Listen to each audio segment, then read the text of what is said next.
السلام علیکم ورحمۃ اللہ وبرکاتہ. الحمد للہ رب العالمین والعاقبۃ للمتقین والصلاۃ والسلام علی رسولہ الکریم. محترم حضرات،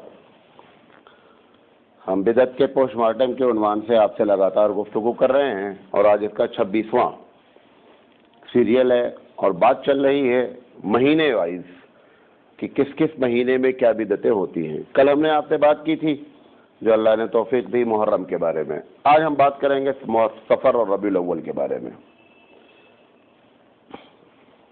نبی کریم صلی اللہ علیہ وسلم نے تو فرمایا تھا کہ مسلمان کی 2 عید ہوتی ہے. کتنی عید ہوتی ہے؟ 2 عید. ایک عید کا نام عید الفطر ہے اور ایک عید کا نام عید الاضحیٰ ہے. اس کے علاوہ آپ جتنی عید مناتے ہیں یہ سب بھارتی عید ہے اور آپ کی اور ہماری بنائی ہوئی ہے. کسی بھی عید کا تعلق، کسی بھی تہوار کا تعلق شریعت سے نہیں ہے. سفر کا جو مہینہ ہے یہ دوسرا مہینہ ہے. اسی سے جو ہے وہ آپ 0 کو 0 بولتے ہیں. اصل میں خالی کے معنی میں ہے. کس کے معنی میں ہے؟ خالی کے معنی. اس میں نبی کریم صلی اللہ علیہ وسلم کی جو وفات ہوئی ہے وہ ربیع الاول کے مہینے میں ہوئی ہے. پیدائش بھی ربیع الاول میں ہے اور آپ کی وفات بھی ربیع الاول میں ہے. جب نبی کریم صلی اللہ علیہ وسلم حج کر کے واپس آئے تو محرم پہلا مہینہ ہے، سفر دوسرا مہینہ ہے، ربیع الاول تیسرا مہینہ ہے. تو اس طریقے سے نبی کریم صلی اللہ علیہ وسلم وہاں آنے کے بعد نبی کریم صلی اللہ علیہ وسلم کی سفر کے پہلے ہفتے میں یا محرم کے آخری ہفتے میں طبیعت خراب ہوئی. آپ کی طبیعت کی خرابی جو تھی وہ سر میں درد اور شدید بخار تھا.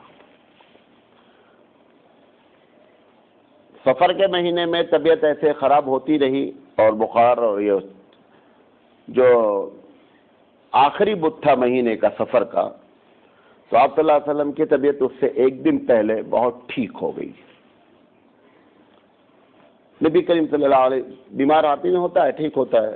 بس بات یہاں تک ہے کہ نبی کریم صلی اللہ علیہ وسلم کی طبیعت اوپر نیچے ہوتی رہی. نبی کریم صلی اللہ علیہ وسلم کی طبیعت کے ٹھیک ہونے والے دن کو، اور ایگزیکٹ یہ بھی نہیں معلوم ہے کہ کس دن صحیح ہوئی، لوگوں نے کیا کیا کہ وہ سفر کا مہینہ تھا اور نبی کریم صلی اللہ علیہ وسلم کی طبیعت ٹھیک ہوئی تو وہ بدھ کا دن تھا، لہذا وہ بدھ کے دن پکنک بنائی جاتی ہے. ایسا ہو سکتا ہے کہ آپ میری باتیں سنیں، بولے ہم تو نہیں کرتے ہیں. ہم بات آپ کے لیے، ہم تو یہ عالمی سطح پر بات ہو رہی ہے. 9000 آدمیوں کو تقریر جاتی پوری دنیا میں. ہر علاقے والے یہ کہہ سکتے ہیں. بعض لوگ کہیں گے ہاں یار مولانا صحیح کہہ رہے ہیں. تو بدعت ہوتی ہی ہے لوکل. بدعت کی پہچان ہے کہ سنت انٹرنیشنل ہوتی ہے اور بدعت لوکل ہوتی ہے. آپ نے فجر کی سنت پڑھی، ابھی امریکہ والے نے بھی پڑھی ہے. میں اگر کہوں کہ بھائی فجر کی سنت سب نے پڑھی تو سب کہیں گے کون اس میں نئی بات ہے، سارے لوگ پڑھتے ہیں. لیکن اس میں آپ کو معلوم ہوگا کہ نہیں صاحب یہ تو ہمارے علاقے میں تو ہوتی نہیں. یہی تو اس کی پہچان ہے کہ بدعت ہے. بدعت ہمیشہ لوکل ہوگی، ایک علاقے میں ہوگی، دوسرے والوں کو اتا پتہ ہی نہیں ہوگا، اور دوسرے علاقے میں ہوگی آپ کو اتا پتہ نہیں ہوگا. تو چہارشنبہ کے دن جو ہے، اب جیسے تمل ناڈو میں یہ ہوتی ہے، مجھے کرناٹک کا نہیں معلوم ہے، تو اس دن ننگے پیر نکل کر کے گھاس پر چلنا، مطلب ان کا یہ ہے کہ اللہ کے رسول کی طبیعت ٹھیک ہوئی تو آپ نے چہل قدمی کی، نکلے. اب اس کی جگہ پر لوگوں نے اس کو باقاعدہ تہوار بنا لیا. باقاعدہ مٹھائیاں بانٹی جاتی ہیں، تقسیم کی جاتی ہیں. دوپہر 10 بجے سے لے کر کے شام تک جو ہے وہ پکنک منائی جاتی ہے. اور یہ سارا کام شہر سے باہر ہونا چاہیے، یہ بھی طے ہے. اس میں یہ بھی شرط ہے کیونکہ وہ جب چہل قدمی کی بات ہے تو ان کا یہ ہے کہ حضور صلی اللہ علیہ وسلم باہر نکل کر گئے تھے، واللہ عالم گئے تھے نہیں گئے تھے. بہرحال یہ اپنی طرف سے باقاعدہ اس کو ایک تہوار منایا گیا، یہ بدعت ہے. دمشق وغیرہ میں ایک اور ہوتا ہے. علامہ ابن حجر عسقلانی رحمۃ اللہ علیہ نے اپنے زمانے میں لکھا ہے کہ اس بدھ کے دن، یعنی سفر کے آخری بدھ کے دن لوگ مسجد میں اکٹھا ہوتے تھے اور قرآن مجید کی وہ آیتیں جو سلامن سے شروع ہیں، 7 یا 8 آیتیں ہیں، تو اس کو جو ہے سارے لوگ مسجد میں بیٹھ جاتے تھے تو وہ مولوی صاحب وہ آیت پڑھتے تھے اور ایک پیپر پر لکھتے تھے، اور لکھنے کے بعد ایک بڑے سے پانی میں کسی میں ڈال دی جاتی تھی وہ آیتیں ساری لکھ کر کے، اور پھر وہ پانی بطور تبرک تقسیم ہوتا تھا۔ یہ علامہ ابن حجر عسقلانی نے اپنے ملک کے بارے میں لکھا ہے، دمشق کے بارے میں۔ انہوں نے یہ بھی لکھا ہے کہ چہار شنبہ کو چونکہ طبیعت مطلب بدھ کے دن، بدھ کو چہار شنبہ کہتے ہیں، کیونکہ بدھ کے دن نبی کریم صلی اللہ علیہ وسلم کی طبیعت ٹھیک ہوئی تھی، لہذا یہ عقیدہ رکھا گیا کہ بدھ کو اگر کوئی بیمار ہوگا تو ہم دیکھنے نہیں جائیں گے۔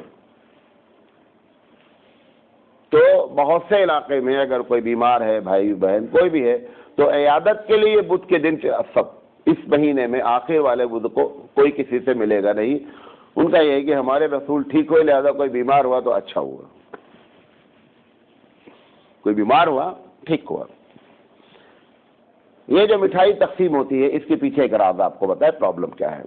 یہ ہوا یہ کہ جب اللہ کے رسول صلی اللہ علیہ وسلم کی طبیعت خراب ہوئی اور آپ کے خاندان والے لوگ یہ محسوس کرنے لگے کہ یہ طبیعت کا خراب ہونا دوسرا سائن بتا رہا ہے، اور حضرت عباس کہتے ہیں کہ ہم کو اپنے خاندان کے بارے میں معلوم ہو جاتا تھا کہ اگر ایسی سی بیماری ایسی آ رہی ہے تو یہ اس بندے کا یہ آخری وقت ہے۔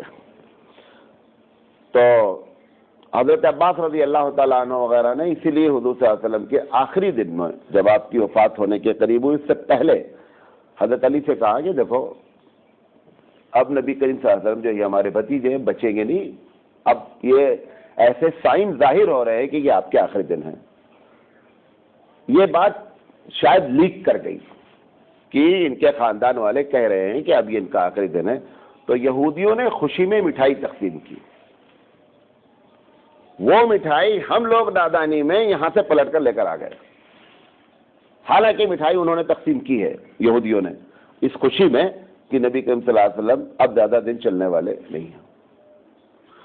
تو یہ اس پہ جو بدعتیں ہیں، تو ایک تو یہ عادت نہیں کرنا، ایک اور بھی بدعت ہے جو ہمارے محدث عبدالحق دہلوی رحمۃ اللہ علیہ نے لکھا ہے کہ اس مہینوں کو منحوس جانتے ہیں، یہ مہینہ بڑا منحوس ہے۔ کیوں منحوس ہے؟ ہمارے نبی کی طبیعت اس مہینے میں خراب ہوئی، تو اس سے زیادہ منحوس ربیع الاول ہوا جس میں وفات ہوئی، بھائی اس میں تو بیماری کی بات ہے صرف، تو ربیع الاول تو اس سے زیادہ منحوس ہو جائے گا۔ بہرحال یہ اس میں 3-4 قسم کی بدعتیں اس مہینے میں ہیں۔ اب اس کے بعد جو معاملہ ہے وہ ربیع الاول کا ہے۔ ہمارے پاس ربیع الاول میں نبی کریم صلی اللہ علیہ وسلم کی عید میلاد منائی جاتی ہے۔ میں چاہ رہا تھا کہ اس کے بارے میں آپ کو سب سے پہلے یہ بتائے، 2 باتیں آج بتائیں۔ ہم اگر کسی کو شوق ہے تو ہماری بہت سی تقریریں عید میلاد النبی پر ہیں، ہم 2 باتیں آپ کو بنیادی طور پر بتانا چاہتے ہیں کہ یہ عید میلاد النبی سب سے پہلے کس کے ذہن میں آئی، کیوں آئی، اور صحابہ نے اس کو کیسے منایا۔ یہ 3 باتیں معلوم ہو جائے، اس کے علاوہ اس میں جو کچھ بھی ہوگا وہ سب بدعت ہوگا۔ یہ ایک کتاب ہے، بریلوی عالم، ایک بہت بڑے عالم ہے اور اچھے باصلاحیت عالم ہیں، ان کا نام ہے مولانا عبدالسمیع صاحب، انتقال ہو گیا۔ مولانا عبدالسمیع صاحب کی ایک بڑی مشہور کتاب ہے، اس کا نام ہے انوار ساطعہ۔ کیا نام ہے؟ انوار ساطعہ۔ ہمارے علماء نے اس کا جواب بھی لکھا ہے براہین قاطعہ کے نام پر۔ بہرحال انوار ساطعہ جو ہے مولانا عبدالسمیع صاحب کی کتاب ہے، میں اس لیے ان کی کتاب کا حوالہ دے رہا ہوں، ہم اپنی کتاب کا بھی حوالہ دے سکتے تھے، یہ بتانے کے لیے شروع کب ہوئی ہے اور کس نے سب سے پہلے شروع کیا ہے، اور یہ آئیڈیا آیا کیوں کہ عید میلاد النبی منانی چاہیے۔ تو سب سے پہلی بات تو یہ ہے کہ 650 ہجری، یعنی حضور اکرم صلی اللہ علیہ وسلم کی ہجرت کے 650 سال کے بعد عراق شہر کا ایک علاقہ ہے موصل، کیا نام ہے؟ موصل۔ وہاں پر ایک شخص تھا جس کا نام ہے عمر بن محمد ملا۔ یہ سب سے پہلے اس بندے نے نبی کریم صلی اللہ علیہ وسلم کی میلاد پر کتاب لکھی کہ میلاد منانی چاہیے، اور اس نے میلاد پر کتاب لکھی۔ میلاد کے معنی عربی میں ہوتا ہے برتھ کے، پیدائش کے، تو اس نے اس پورے پیدائش کے سین کو کھینچا کتاب میں۔ پھر ہندوستان میں بھی بہت کتابیں لکھی گئی مولود کے نام پر، اور اس میں حیرت ہوتی ہے کہ اس مولود کی کتاب میں نبی کریم صلی اللہ علیہ وسلم کی پیدائش کا وہ سارا سین کھینچا جاتا ہے کہ حضور کی والدہ کو حمل ہوا اور ایسا ہوا۔ اگر مجھ سے کوئی میری تعریف میں میرے پیدائش کے وقت کی کہ آپ جب امی کے پیٹ میں تھے تو ایسا تھا، آپ کی امی ایسی تھی، یہ کوئی تعریف کی بات نہیں ہے اور نہ یہ کوئی بیان کرنے والی چیز ہے۔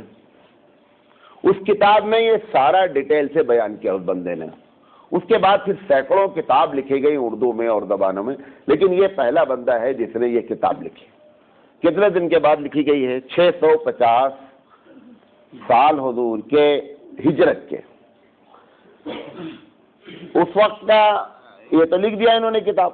اس وقت کا جو بادشاہ تھا سلطان اربل، سلطان اربل کو انہوں نے یہ کتاب پیش کی۔ اچھا، پہلے زمانے میں ایسا ہوتا تھا کہ بادشاہ لوگ خوش ہو کر کے جو ہے وہ ایسی کتابیں شعرا بھی پیش کرتے تھے قصیدے کی بادشاہوں کی شان میں، اور ایسی کتابیں تو بادشاہ کو جب پیش کیا تو بادشاہ نے اس پر ان کو انعامات دیے، اور اس بادشاہ نے پھر اگلی سال یا 2-1 سال کے بعد اس کو منانا شروع کیا۔ حضرت نے آئیڈیا دیا تھا اور وہ بادشاہ نے پریکٹیکلی طور پر منایا۔ وہ کیسے منائے وہ بھی بات کریں گے۔ تو پہلی بات یہ بتانا چاہ رہے تھے کہ یہ 650 سال کے بعد کی کہانی ہے۔ کیوں شروع ہوئی یہ بتاتے ہیں آپ کو۔ ہوا یہ کہ یہ جو عراق کا علاقہ ہے اس سے لگا ہوا جو بارڈر تھا وہ عیسائیوں کا ملک تھا۔ تو عیسائی لوگ ایک زمانے سے عیسیٰ علیہ السلام کی کرسمس ڈے مناتے ہیں، آج بھی مناتے ہیں اس وقت۔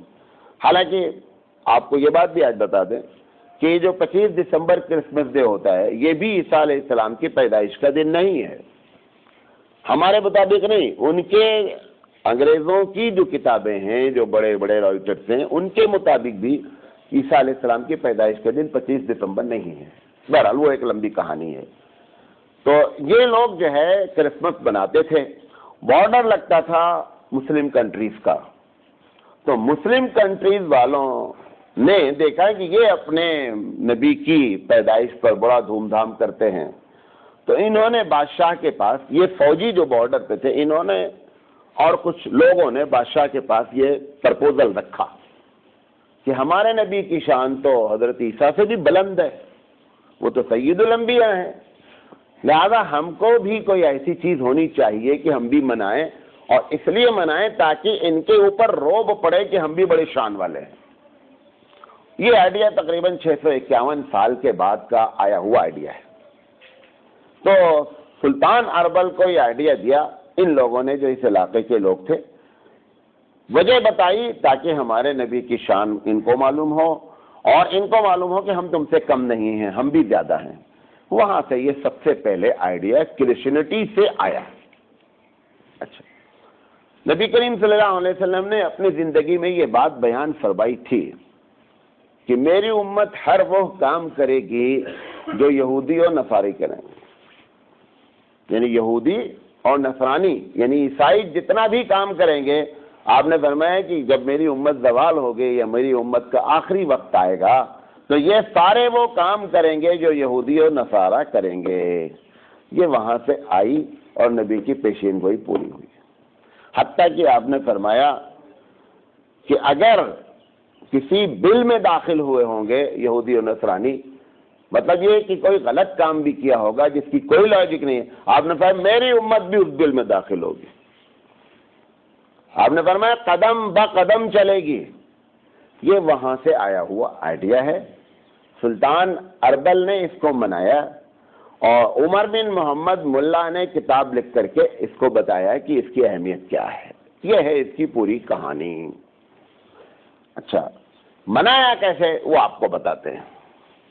منایا ایسے، اب یہ بادشاہ تھا، بڑے یہ ساری باتیں مولانا عبدالسمیع صاحب نے اپنی کتاب میں لکھی ہے، جو بریلوی بہت بڑے عالم ہیں، انہوں نے لکھی ہے۔ ہمارے یہاں بھی تقریباً ملتی جلتی بات لکھی ہوئی ہے تاریخی لحاظ سے، ایسا نہیں کہ انہوں نے کوئی غلط لکھا ہے، صحیح لکھا ہے۔ تو اب بادشاہ تھا تو بادشاہ نے منانے کا ایک انداز کیا، اور پھر جیسے جیسے وہ دن بڑھتے گئے ویسے ویسے منانے کی اسٹائل بھی بدلتی گئی۔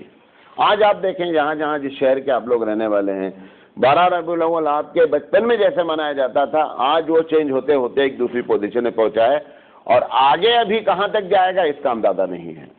ویسے میں آپ کو بتا دیتا ہوں آج وہ آگے کہاں تک جائے گا، وہ اس وقت تک جائے گا جب تک کہ شرک پوری طور پر نہیں ہوگا۔ شرک کیا ہوگا اس میں مسجد نبوی کا وہ جو آپ گنبد خضرا ہے اس کی تصویر بنائی جا رہی ہے، تھرماکول سے بہت سے چوراہے پر لگائی جاتی ہے، اس پر سجدہ کیا جائے گا اور اس کو طواف کیا جائے گا، وہاں پہ جا کر کے اس کا اینڈ ہونا ہے۔ جب بھی کوئی بدعت شروع ہوتی ہے، کیونکہ شروع کرنے میں شیطان آئیڈیا لاتا ہے، ہم اس آئیڈیا پر عمل کرتے ہیں۔ شیطان کے ہر آئیڈیا کا اینڈ شرک ہوتا ہے۔ یہ باتیں آپ چھوٹی چھوٹی ہیں، نوٹ کریں۔ جتنا آئیڈیا شیطان کا زندگی میں ہمارے آتا ہے مسلمانوں کی، اس کا آخری نتیجہ کہاں پہ جا کے برآمد ہونا ہے؟ شرک پر۔ جب وہ شرک کرا لیتا ہے، وہ ایسا نہیں کہ بات بند ہو جائے گا، مزید شرک پر اور آئیڈیاز آ سکتے، لیکن منیمم اس کا آئیڈیا ختم ہونا ہے شرک پر جا کر کے۔ جب تک شرک نہیں ہوگا تب تک وہ چیز دن پر دن پروگرس ترقی کرتی کرتی جا کر شرک پر ختم ہونا ہے۔ یہ آپ کا محرم جب شروع ہوا تو ایسا نہیں تھا جیسا آج ہو رہا ہے۔ اب آج نتیجہ کیا ہے؟ اس تعزیہ کی پوجا کی جاتی ہے، اس کو سجدہ کیا جاتا ہے، اس کا طواف کیا جاتا ہے، اس کو چوما جاتا ہے، حتیٰ کہ جب تعزیہ لے کے چلتے ہیں اگر کوئی درخت راستے میں یا ڈال پڑ گئی تو تعزیہ نہیں جھکے گی، ڈال کاٹی جائے گی، اور اگر ڈال نہیں کاٹی آپ نے تو ہندو مسلم فساد ہوتا ہے باقاعدہ اس بنیاد پر کہ تعزیہ کو جھکا کر کے نہیں لے جایا جائے گا۔ تو اس کا بھی اینڈ کیا ہے؟ شرک۔ اس کا بھی اینڈ کیا ہے؟ شرک۔ ابھی آپ کے ہبلی شہر میں پچھلے مرتبہ یہاں تک بات پہنچ چکی ہے کہ چوراہے پر گنبد خضرا کی تصویر تھرماکول سے بنائی گئی اور لوگ آ کر کے اس کو وزٹ کرتے رہے اور پھول چڑھاتے رہے۔ اب وہ ابھی اس بار جو ہوگا وہ آگے ہوگا اور 2-4 سال میں وہ سجدہ ہوگا اور طواف ہوگا۔ تو بہرحال یہ ایک الگ بات ہے، یہ آپ کو ایک پالیسی بتائے شیطان کی۔ شیطان کو سب سے زیادہ مزہ آتا ہے اللہ کے علاوہ کسی کو سجدہ کرانے میں۔ اس کا سب سے بڑا آئیڈیا یہ ہوتا ہے کہ یہ بندہ اللہ کے علاوہ کسی کو سجدہ کرے۔ کیوں؟ کیونکہ وہ شیطان بنا ہے اللہ کے سجدے کے انکار سے، ورنہ آدمی بڑا قابل ہے، وہ بندہ بڑا قابل بندہ ہے۔ ایسا بات نہیں چھوٹی موٹی کوئی چیز ہے، ابلیس بہت بڑی چیز ہے، جو اللہ سے آرگومنٹ کرے چھوٹی چیز ہے، بہت بڑی چیز ہے۔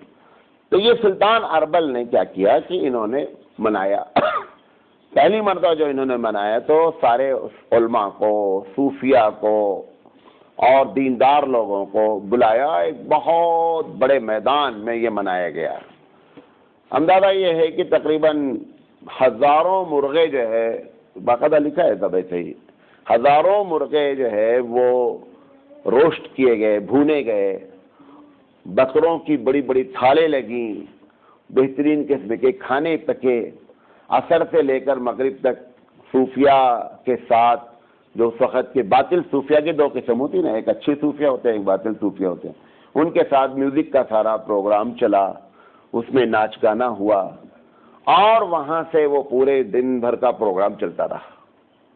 اس کے بعد دوسرے سال بڑھتے بڑھتے، پھر یہ سب عبدالسمیع صاحب نے لکھا ہے، اس کے بعد وہ بڑھتے بڑھتے جا کر کے بہت عجیب جگہ جا کر کے پہنچا، تو وہاں سے یہ شروع ہوا۔ اب صحابہ، آخری بات کہہ کر اپنی بات ختم کریں گے کہ صحابہ، جب عبدالسمیع صاحب خود لکھ رہے ہیں کہ 650 سال کے بعد یہ شروع ہوا، اس کا مطلب صحابہ کو عطا پتہ ہی نہیں تھا عید میلاد النبی کسے کہتے ہیں۔ ہمارا نام ہے اہل سنت والجماعت۔ اہل سنت والجماعت کا معنی کیا ہوتا ہے؟ سنت سے جو چیز آئے گی ہم اس پر عمل کریں گے، جو چیز صحابہ کی جماعت سے آئے گی وہ عمل کریں گے۔ اسی بنیاد پر ہمارا نام ہے اہل سنت والجماعت۔ مختصر اس کی ڈیفینیشن اہل سنت والجماعت کی ہے۔ جب بقول عبدالسمیع صاحب کے کہ 650 سال کے بعد شروع ہوا ہے، تو اس بات کو انہوں نے مان لیا کہ صحابہ عید میلاد النبی جیسی آج ہم مناتے ہیں ایسا نہیں مناتے تھے۔ ایک بات، کیا عید میلاد النبی ایک دم منانا بدعت ہے؟ اس کو بھی سمجھ لیں. ہمارے ہاں جو علماء دیوبند ہیں ان کی رائے یہ ہے نبی کی سیرت کو جتنا بھی آپ ذکر کریں بہترین چیز ہے، ثواب کا کام ہے، جاننا اچھی بات ہے. آپ کی اطلاع کے لیے یہ آپ کا چھوٹا سا مولوی طالب علم، ہم نے سیرت پر دنیا کا سب سے بڑا پروگرام کیا ہے. کتنے دن کیا ہوگا؟ 2.5 سال کیا ہے. جیسے آج آپ کو کر رہے ہیں نا یہاں 20 منٹ 25 منٹ، ایسے ہی میں اپنے مدرسے میں نے 40 سے 45 منٹ 2.5 سال لگاتار پروگرام کیا سیرت کا، جو دنیا کا سب سے بڑا سیریل ہے، 300 گھنٹے پر مشتمل ہے. تو ہم سے زیادہ سیرت کون مناتا ہے؟ تم تو ایک دن منا لیا 12 ربیع الاول کو ختم ہو گئی، ہم نے تو 2.5 سال لگاتار منایا ہے، تقریباً 700 دن. نبی کی سیرت کو ذکر کرنا، نبی کریم صلی اللہ علیہ وسلم کے معجزات کو ذکر کرنا، جو بھی چیز نبی کی ہے وہ ساری چیزوں کے ذکر کے ہم سب قائل ہیں. اسی کا نام جلسے سیرت النبی ہے، حضور کی تقریر ہوتی، سب کچھ اسی کا. لیکن یہ کہ صاحب اس انداز میں منایا جائے. آج بھی کیا معاملہ ہے، اب ہر شہر میں یہ عید میلاد النبی کمپٹیشن پر اتر آیا ہے. گنیش میں جتنی شرارت ہوگی وہ سارے کا جواب ہم کس میں دیں گے؟ اٹھا کر کے عید میلاد النبی میں دیں گے. جب شروع میں منایا گیا ہندوستان میں تو بڑی شرافت سے منایا گیا، ایسا نہیں کچھ ہنگامہ نہیں ہوا. لوگ اکٹھا ہوئے، بس صرف اس میں ایک ہی چیز غلط تھی کہ ایک تاریخ فکس کر دی، ورنہ کوئی کام غلط نہیں ہوا. ہمارے علماء بڑے بڑے شریک ہوئے اس میں. اللہ کے رسول صلی اللہ علیہ وسلم کی نعت ہوئی، اللہ کے رسول صلی اللہ علیہ وسلم کے بارے میں، سیرت کے بارے میں بتایا گیا.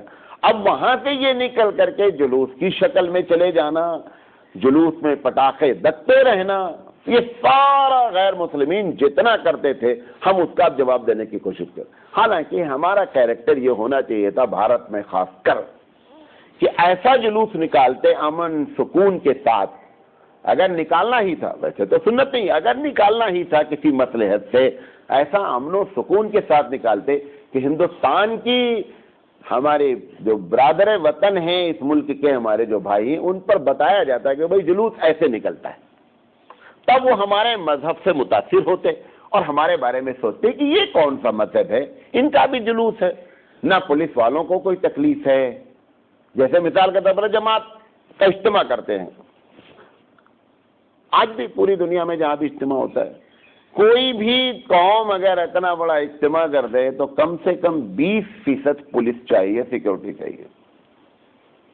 کوئی بھی اجتماع دنیا کی کوئی بھی قوم کرے گی تو جتنا آپ کا اجتماع ہوگا اس کا 20% افراد بھی ہوں گے.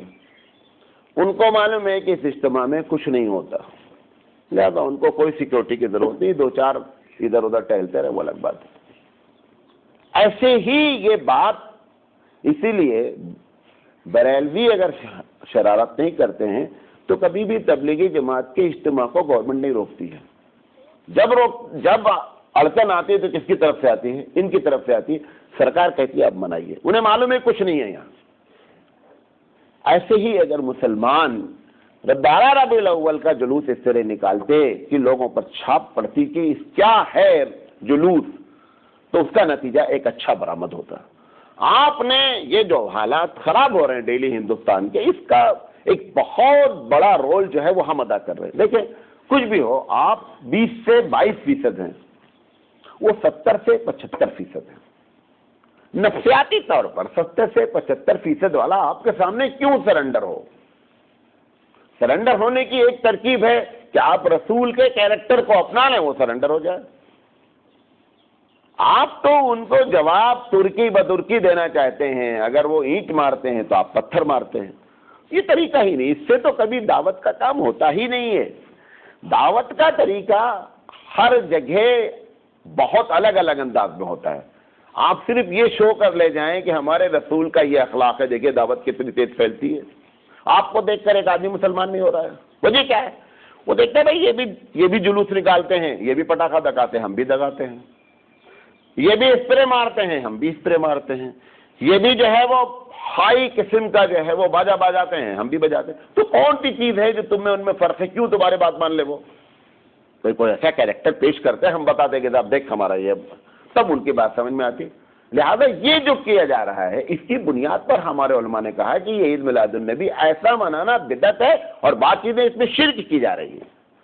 ورنہ ذکر رسول سے کون ایک چھوٹا سا مومن، چھوٹا سا مسلمان بھی ذکر رسول سے کبھی انکار نہیں کر سکتا ہے. ذکر رسول الگ چیز ہے، موجودہ منانے کا طریقہ میلاد النبی کا ایک دم الگ ہے. اس میں ایک ہنگامہ ہے، پکنک ہے، نماز چھوڑی جاتی ہے. میں ابھی یہاں کا قریب کا ایک شہر ہے گدر، 2 سال پہلے کی بات ہے، حالانکہ اس میں سب لوگ شریک ہوتے تھے، جماعت کے بھی سارے لوگ شریک ہوتے تھے. جلوس کی شکل نکال کر کے نعت وغیرہ پڑھ کر شراب پی کر کے لوگوں نے نکالا جلوس. پھر جماعت والوں نے ڈیسیزن لیا کہ ہم اگلے سال میں شریک ہی نہیں ہوں گے. پچھلے سال انہوں نے یہ ہوا کہ کہیں ایسا نہ ہو کہ ہمارے نہ شریک ہونے سے ایک دوسری شکل اختیار کر لا جائے، تو انہوں نے کہا کہ ہم لوگ اس کو شرافت سے نکالیں. تو مجھے انہوں نے بلایا، کہا مولانا آپ آ جائیے، ہم ایسے ایسے کرنا چاہتے ہیں، اگر نہیں کریں گے تو ایسے. اب آپ بتائیے کہ جس جلوس میں نام رکھیں آپ سیرت رسول کا جلوس، اور اس میں شراب پی کر کے لوگ جلوس میں آویں، تو غیر مسلمین کے بھی سارے جلوس میں لوگ شراب پیے رہتے ہیں. وہ اتنا کیوں ڈانس کرتا ہے؟ اتنی انرجی تھوڑا ہے، وہ تو پی کر آتا ہے، اس لیے گھنٹہ گھنٹہ پر وہ ناچتا رہتا ہے. وہی کیفیت آپ نے بھی اختیار کر لی. ہم اس کے خلاف ہیں. ذکر رسول کہ کوئی کبھی بھی کوئی مومن خلاف ہو سکتا نہیں ہے.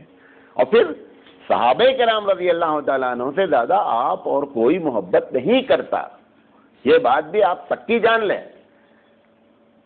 جو صحابہ نبی کریم صلی اللہ علیہ وسلم پر جان دینے کے لیے تیار ہیں، وہ اگر عید میلاد النبی کوئی چیز ہوتی تو بہت اچھے انداز میں مناتے.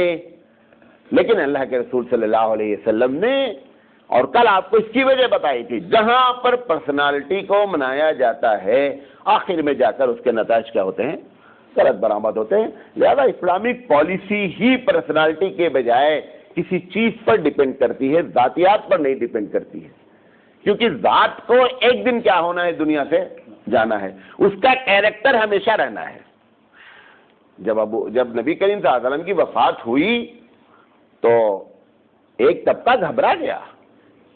حضرت عمر اپنے ہوش کھو بیٹھے.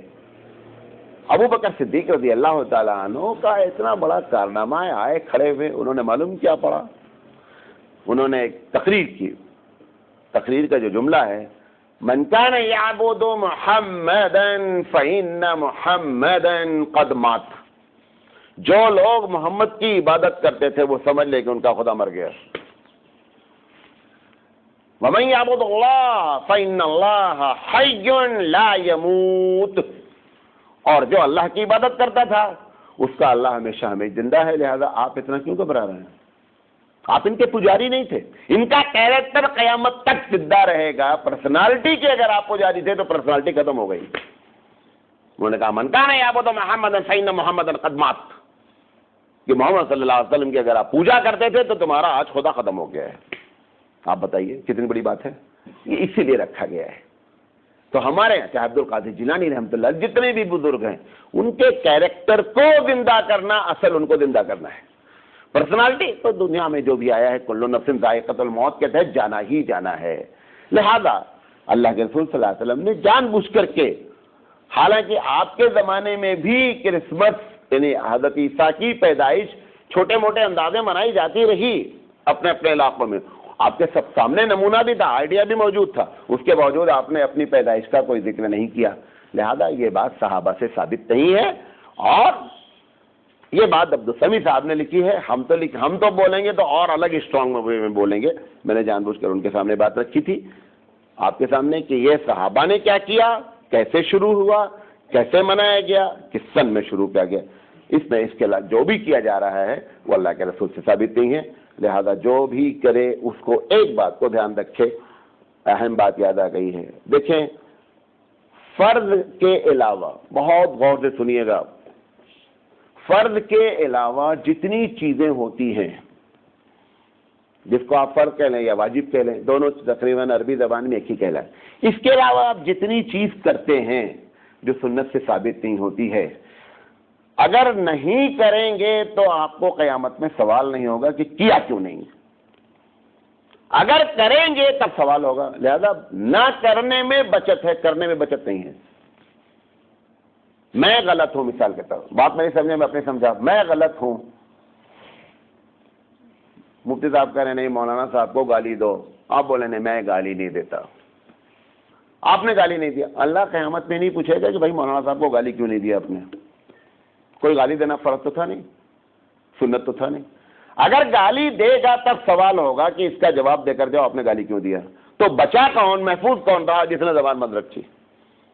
ایسے ہی جتنی بھی چیز فرض ہوتی ہے اور سنت ہوتی ہے، اس کے علاوہ جتنی بھی چیز ہے آپ نہ کرنے میں سیف ہیں، کرنے میں سیف نہیں ہیں۔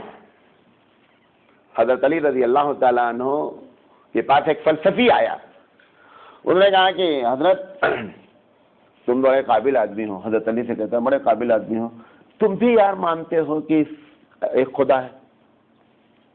تو حضرت علی نے کہا کہ ہاں بھائی مانتے ہیں۔ کہ یار دوسرے لوگ کہیں چلو ٹھیک ہے کب ملے، آپ تو پڑھے لکھے آدمی، آپ کو سمجھ میں نہیں آتا کہ اگر وہ ہے تو کہاں ہے؟ حضرت علی رضی اللہ تعالیٰ عنہ نے ان سے ایک بات کی، حضرت علی تو علم کے پہاڑ تھے، وہ فلسفی جیسے تو استنجے کے ڈھیلے ان کے سامنے۔ حضرت علی رضی اللہ تعالیٰ عنہ نے کہا کہ اچھا بتاؤ، بہت غور سے سنیے گا ورنہ یہ اوپر سے جائے گی بات جو بتا رہا ہوں۔ انہوں نے کہا اچھا بتاؤ، میں مانتا ہوں خدا ہے، تم مانتے کیا ہو؟ خدا نہیں ہے۔ اگر قیامت میں خدا نہیں ہے میرا کون سا نقصان ہوا؟ بھائی میں مانتا تھا وہاں کوئی نہیں بقول آپ کے، ہمارا کوئی نقصان ہوا؟ ہم کو کوئی پکڑنے والا نہیں، کیونکہ آپ کے بقول خدا ہے نہیں، لہذا میں نقصان ہی نہیں۔ اس کا الٹا کر لو، تم کہتے ہو خدا نہیں ہے، اگر وہاں خدا ہو گیا تو ہم 100% سیف ہیں، تم کم سے کم 50% خطرے میں ہو۔ تو ہماری والی بات مانو جیسے 100% سیف ہو۔ بھئی اگر ہو گیا تو ہم پہلے سے قائل تھے، اور اگر نہیں ہوا تو ہمارا کوئی نقصان نہیں ہوا، تو ہماری بات میں جو ہے وہ سیفٹی، تمہاری بات میں سیفٹی نہیں ہے۔ ایسے ہی بدعت میں ہے، کرنے میں کوئی سیفٹی نہیں ہے، نہ کرنے میں بھئی ٹھیک ہے ہم نے کیا ہی نہیں۔ بھئی کسٹم ہوتا ہے، کسٹم جب ہم لوگ باہر سے آتے ہیں، کسٹم کا قانون ہے آپ اتنا سامان لائیں گے اتنے فیصد کسٹم دینا پڑے گا۔ ہم کسٹم کا سامان ہی نہیں لیے، تو ہم سے کبھی کسٹم آفیسر جی نہیں پوچھے گا مولانا صاحب آپ کسٹم کا سامان کیوں نہیں لے آئے؟ پوچھا تو اس وقت جائے گا جب کسٹم کا سامان ہوگا۔ ہم کسٹم کا سامان یہاں سے لے ہی کیوں آخرت میں جانے کے لیے کہ ہم سے روک کر کے پوچھا جائے کہ بھائی کسٹم چیک کراؤ یہ کسٹم کا سامان کیا ہے۔ تو سیفٹی کس میں ہے؟ آپ کسٹم کا سامان لائیں ہی نہیں۔ حضرت عائشہ اسی بات کو حضرت عائشہ صدیقہ رضی اللہ تعالیٰ عنہ کہتی ہے کہ قیامت میں جس سے پوچھ لیا گیا کہ روکو بابو تمہاری فائل چیک کن، حضور نے فرمایا عائشہ جس کو روک لیا گیا پھنس گیا۔ تو روکنے والا کام ہی نہیں کرو، گرین چینل سے باہر جاؤ۔ وآخر دعوانا ان الحمدللہ رب العالمین، سبحان اللہ بحمدہ، سبحانک اللہم وبحمدک، اشہد ان لا الہ الا انت، استغفرک واتوب الیک۔